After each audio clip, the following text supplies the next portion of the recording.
Hey everyone, Matt from StrongerYouPT Personal Training here, and today we're going to be talking about how to build your training program coming back from an injury. So first thing to look at is understanding how severe the injury was in the first place. Two main kinds of injuries we're going to look at here are really small sprains and strains, things where you wake up the next day, it starts feeling better. If that's the case, and maybe your quad popped on a squat, and you wake up the next day and it's feeling better, and by day 2 you're fine, no real need to adjust your training program. Maybe you skip a day of training or go really light on your next day of training just to play it on the safe side, but there's no real need to make significant changes to your training program.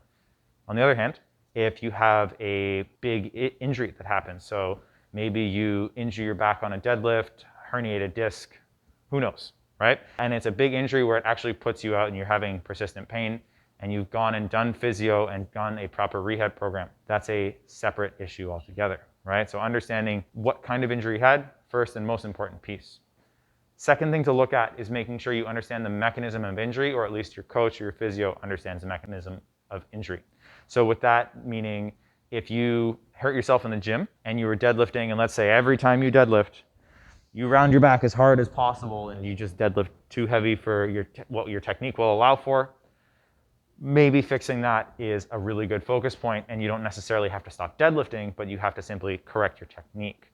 On the other hand, maybe you were a little dehydrated one day, or you just had a freak occurrence and you tore your quad on a squat, PRing or something like that. That would obviously be a very different program in terms of how your rehab went, but also what you're trying to work on going forward in your training. If there's no real technique flaws and you just tore your quad squatting, quads are going to work in a squat anyways, probably just going to spend more time rebuilding your quads and getting them strong again so that you can go squat.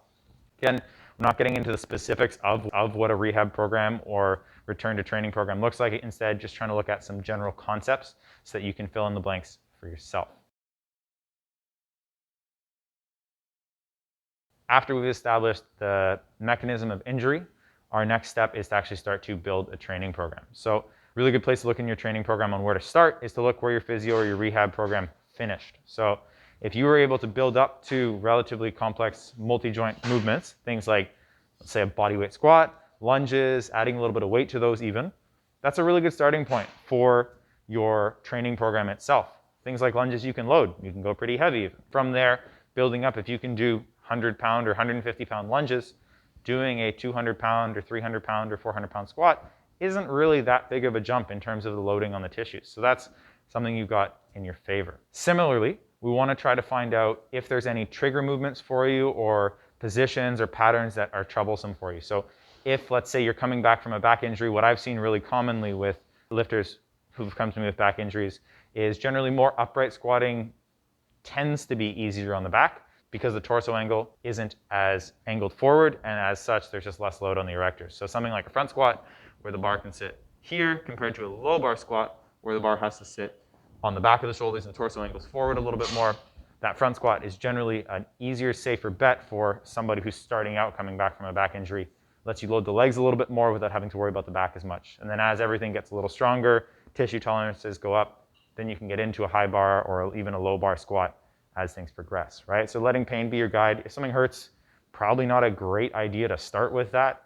Maybe progress up to it as you heal and as everything gets stronger as well.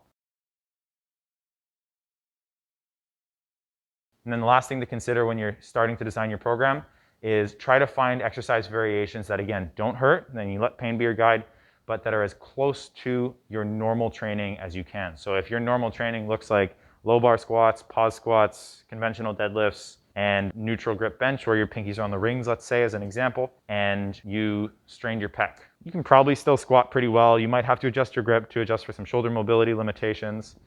Deadlifts aren't really going to be affected too much by a strained pec, but your bench, you might have to bring your grip in a little bit to take a bit of tension off your pec initially, and then gradually build your grip out as your pec comes around. Might not exactly be the case, but you get the idea or the nature of the example there.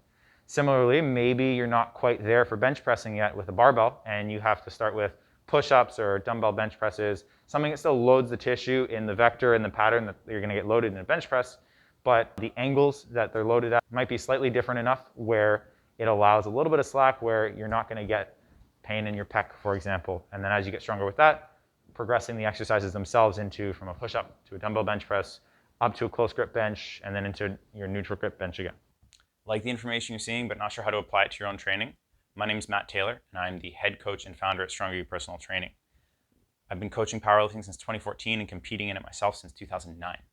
All of my lifters have either taken medals on the platform at the competitions they've competed at, gotten over an injury that's been preventing them from training properly, hit PRs in their training, so they're getting personal records and getting stronger over time, or some combination of those 3 points. If you're interested in getting in touch with me for some coaching inquiries, you can send me a DM on Instagram or Facebook, or an email from matt@strongeryoupt.com. I'll leave a link to also get in touch with me on the Instagram bio and below in the YouTube description. Thanks, and I'll talk to you soon. Bye.